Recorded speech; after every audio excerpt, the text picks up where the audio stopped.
Prairie Doc Radio. This is Joni Holm. I'm filling in for Joan Hogan. And in studio we have Barb Anderson, who is going to be our guest today. And Barb is the director of the foundation at the Brookings Health System. And we've had some really great news with the Brookings Health System. So we wanted Barb to come and fill you in on what's going on. And I do expect Rick to join us. But like I said, I think he probably got a little tied up. And we'll go without for right now. Was he at call today? No, I can't blame that. Let's see. The guys meet about sailing tonight. Oh, there we go. Hey, I heard hello, your page hello. at Cook. See?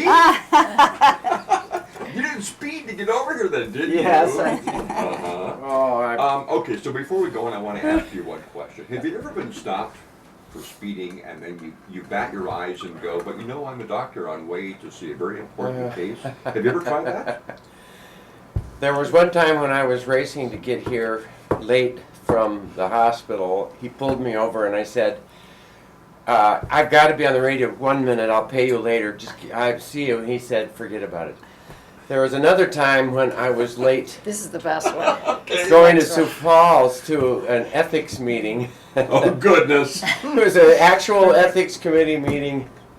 And a guy pulled me over and he went, "Oh, Dr. Holm, thank you so much for all the care that you provided my grandfather and all of the loving care, and I appreciate it so much. You were on the way to an emergency, were you not?" And I thought, you went, yeah.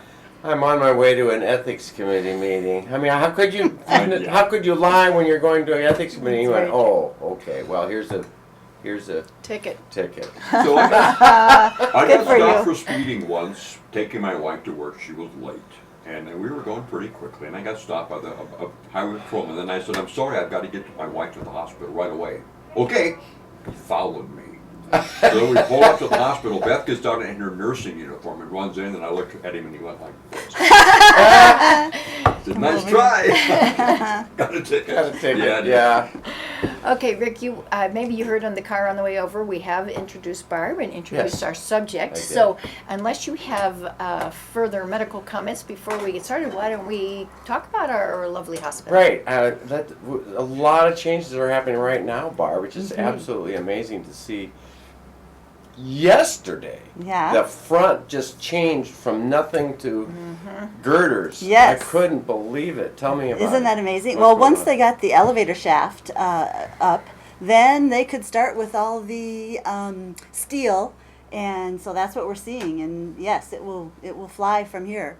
The last I understood, we're hoping that front building, which is the medical office building that you see right along 22nd, we're hoping that can start being occupied in August, September timeframe. So it won't be long before we're using that building, which is wonderful. Out back on the east side is where you'll see the progress on the 2-story medical surgical building. And that will be exciting because it'll have its own entrance for patients and visitors on the southeast corner. So you can come in from Yorkshire Drive, and come back through the back way there. There'll be parking back there. And that will be where our patients and visitors come when you have, for example, same-day surgery, or if you're coming into that area, that's where we'll have all of our imaging. So our MRI will come inside, which is now out in that smaller trailer. That will be indoors, along with all the other imaging. So CT scans, X-ray, all of that will be in that area as well. So we'll have a lot of activity in that southeast corner of the new area. Well, that's exciting. Yeah. Let's back up just a minute and Okay. talk about, when the current hospital, Brookings Health System, when was that built? And how did the idea come about to do the big change renovations? Okay, good question. Well, if you go way back to the turn of the century, 1907 or so, is when Brookings, a couple of business people in Brookings by the name of Fishback and Sexauer, who we were very familiar with those names, been supporters in the community for decades, centuries, got together with a couple of the doctors in town and said, it's time for Brookings to have its own hospital. So there were different attempts made in the over on West Hall, which we know is West Hall now, on Harvey Dunn is where the hospital was initially. And that was up and running in 1935 is when that got sold to the city of Brookings. It was determined at that time that the best way to manage that facility for the community was to have the city own it and operate it. Then it was in 1964 when the city said, okay, we've outgrown that facility. The city and county came together and built the majority of the building we see now here on 22nd Avenue. And that's the two circles, and then the majority of the building as we have. Now there's been additions since then, but that was in 1964, and that was the city of Brookings and the Brookings County both did issued bonds at that time to help pay for that. Plus, a good portion of that was paid for with federal funding, grants that were available then, which that type of funding is not available now, especially for us. There are some federal grants. For example, Madison recently built a hospital, and they were able to get quite a bit of federal funding because they're considered a rural hospital, whereas we're not. We're kind of an in-betweener. So the funding back then, is as I explained, there were also a few donations. And it's interesting because one of the things I'm doing right now is going back through the history of Brookings Hospital, Brookings Health System, for actually a master's project for my master's in journalism here at SDSU. So you're never too old to learn, right? Right.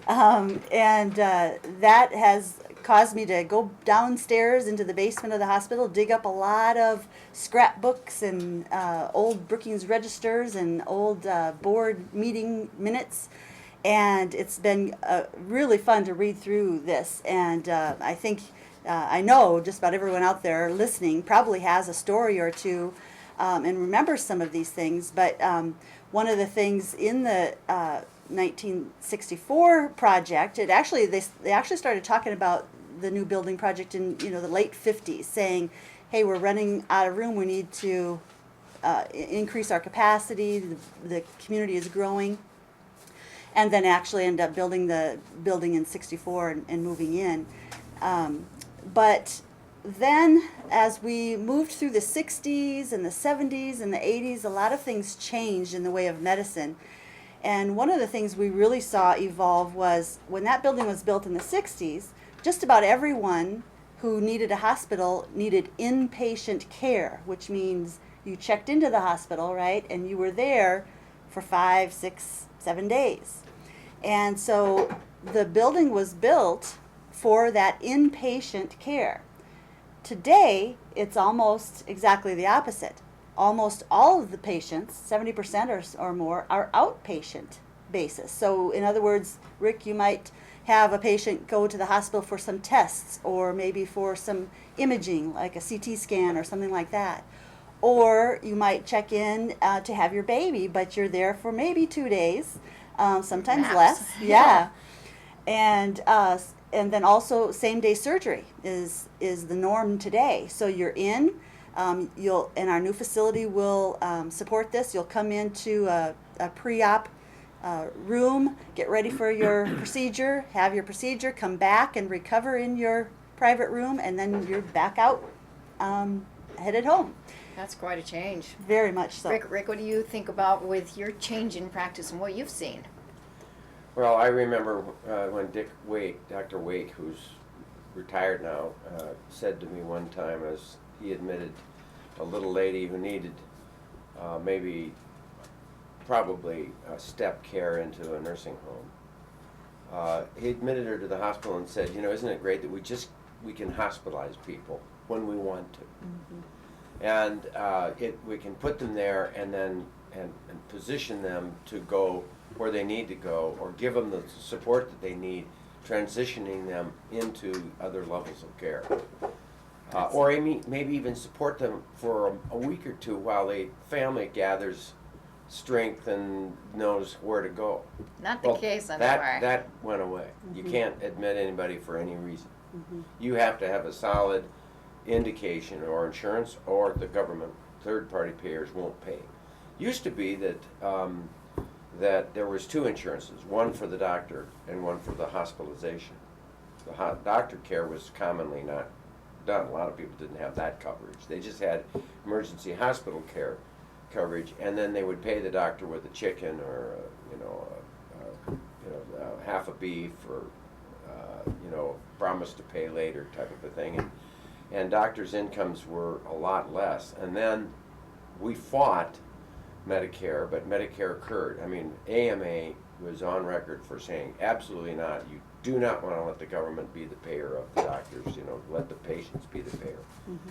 But the result was Medicare occurred, and as they commonly say, the great big eagle pooped green on the doctors, and suddenly doctors' incomes changed. Had you heard that one?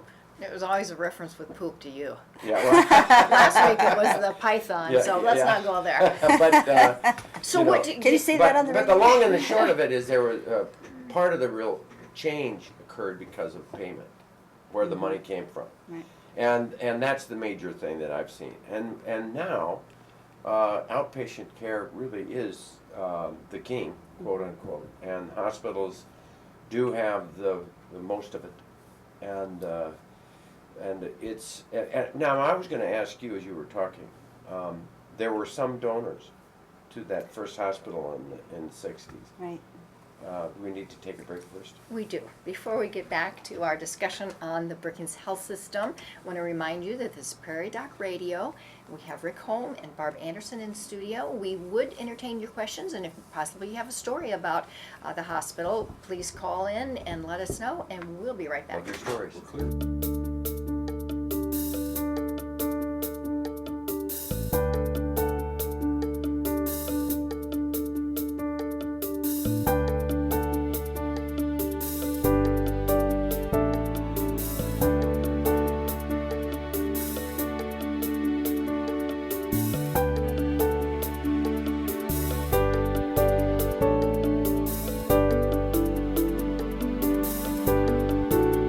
To Prairie Doc Radio. Boy, I got to say that carefully.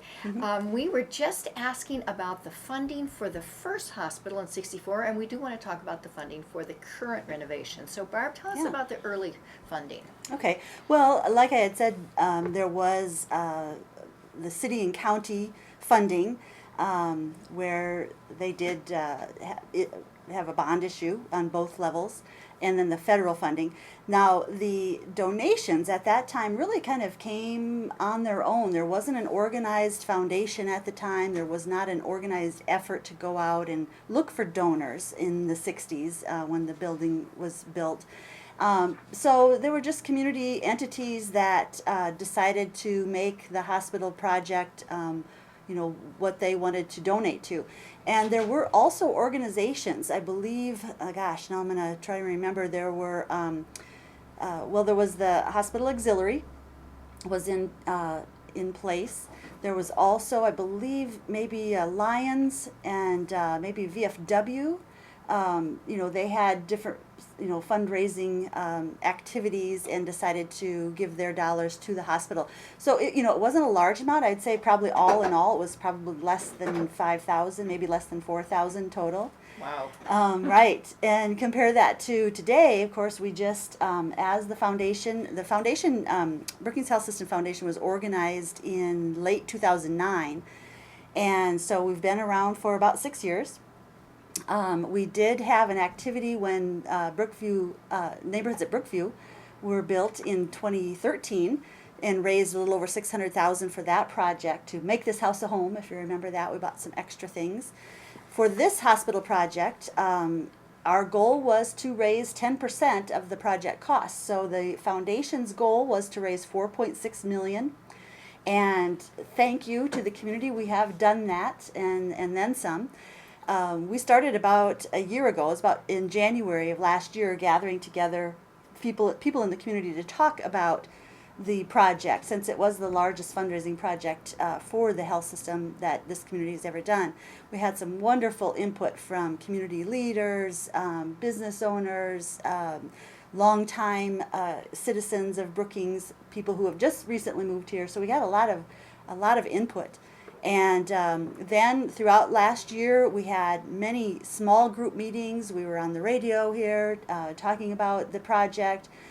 Just continued to get that ball rolling, and it really snowballed, and people really got behind it, as you can imagine. But in our ability to raise over $4.6 million in less than a fabulous. year, that takes huge community commitment, and so we really want to thank the community for that. Can the cost of the hospital total build or rebuild, remodel is happening right now? Yes. The total cost is going to be 46 million. 46 million. Correct.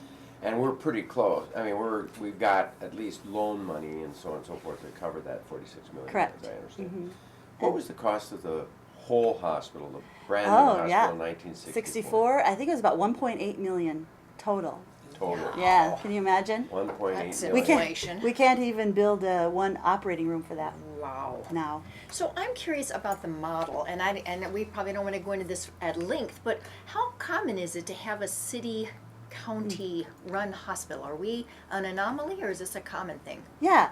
Well, it's important to point out that we're not, we're owned by the city, technically, but we're not operated by the city. It's a separate board that operates Brookings Health System.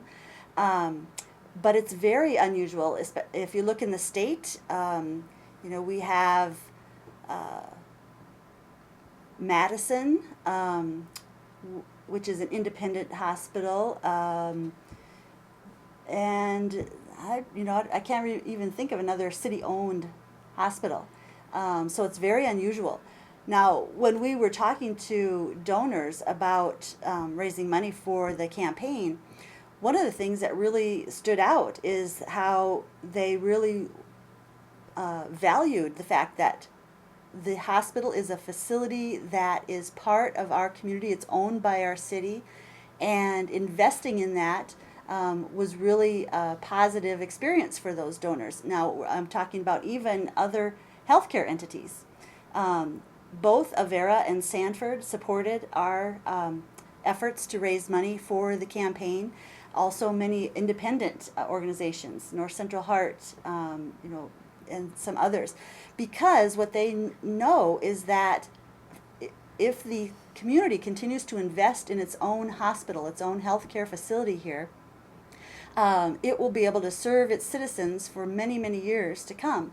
And different providers can come to Brookings, move here permanently, or come here on their outreach basis and serve the people of this area better than if we didn't have a hospital here. And if you look at the fact that we have encouraged Sanford and Avera and other places to practice in our community, in our hospital, Lots. do the surgery there, that's been a boon for the whole community, because it isn't just the Avera clinic, you know what I mean? Right.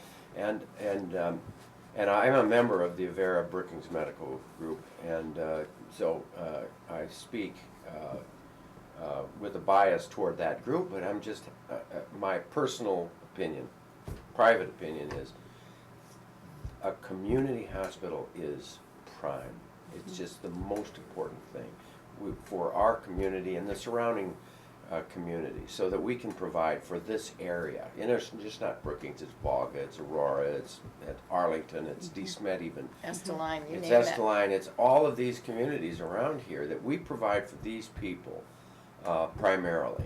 And and then we can send them Sioux Falls or the Mayo or University of Minnesota or wherever it might be that If we need be. If need be. But that we have available to this group the very best care. Now, you're, as a foundation person, you also have been involved with some of the quality evaluation stuff, are you not? Or are you aware of it? I'm aware of them, yeah, but not involved.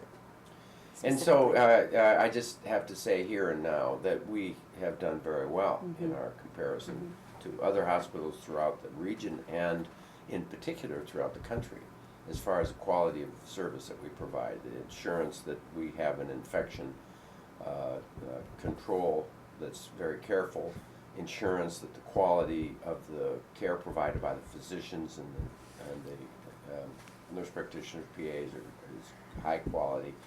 And so, I mean, I've watched it develop through the years, and it's really grown. I can't say that we were really bad before. I mean, Right. we've really been good all along, actually. No, you're right to point that out, and that is really something that our area should know about. I encourage you to go to our website. We're very transparent about all that information. You can see the actual scores, quality scores. For Centers for Medicare and Medicaid, our CMS is one of the entities that does rate medical facilities, as well as we have our own state Department of Health who do surprise surveys. Now that applies to both the hospital and the neighborhoods at Brookview. And recently, the neighborhoods at Brookview just had a completely deficiency-free rating, which is amazing. Fabulous. Yeah, and same with the hospital. The most recent, the hospital itself earned a deficiency-free report. So, yeah, intense focus on quality is what I see. And again, I don't have a medical background, so I observe this, and I'm part of the meetings with the various directors of the health system, and I can tell you this, that is their number one priority is quality care. And, to be in the 97th percentile of different, national assessments, to get deficiency-free ratings from the Department of Health, that is wonderful. So, I mean, we can have a pretty building. Yes. Beautiful building and Yeah. all of the Amenities. amenities. Mhm. But if we don't have people within doing the very best, then we have a shallow world. Well, we don't have a shallow world. That's right, Ritz. That's what's really good. Let's take another break, and we'll be right back on our discussion about the Brookings Health System. Clear?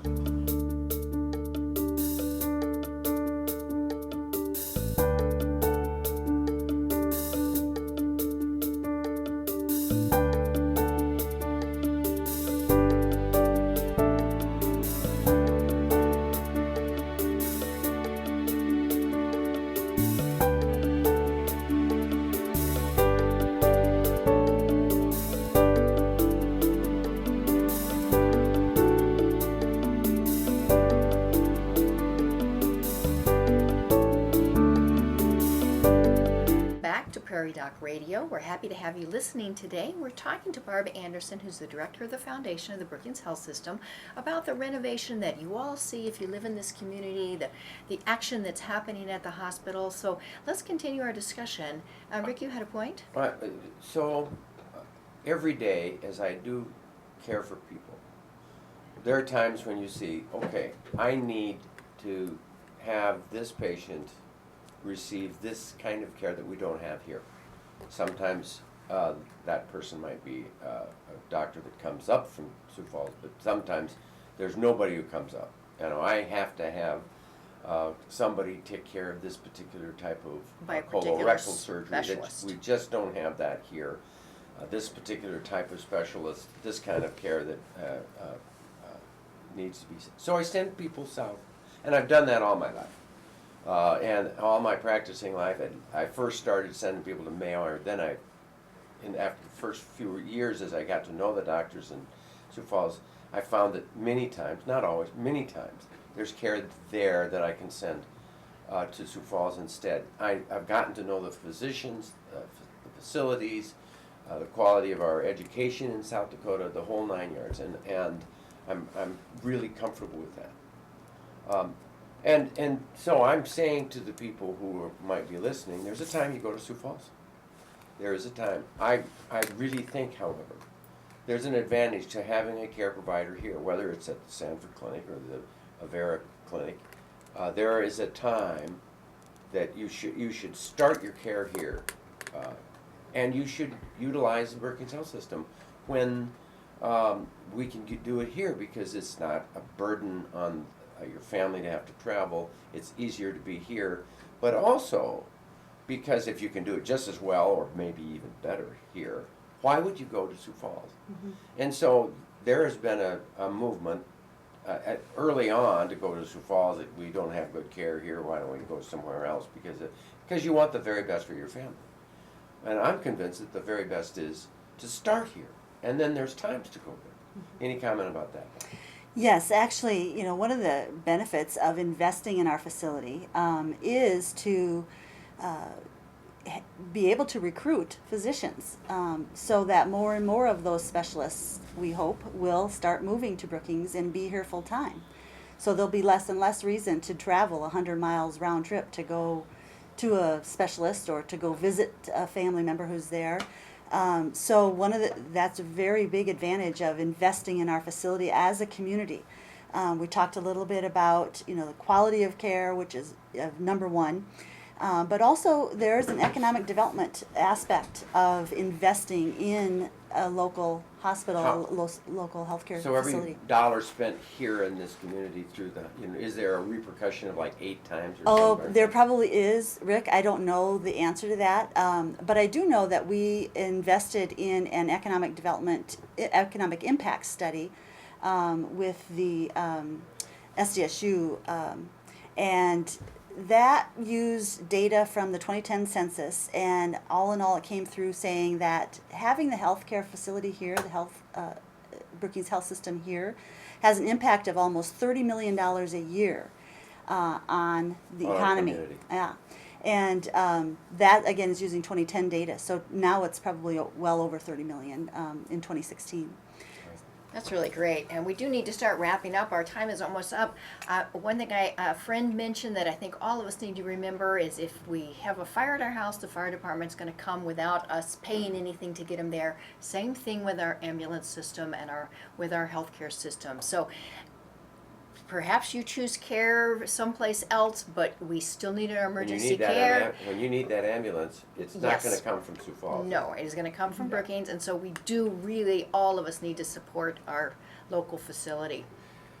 We don't have a television show tomorrow night, but the following week we have Dr. Jim Engelbrecht from Rapid City, a rheumatologist who's one of our favorite guests, no question about it, because everybody has little arthritic problems.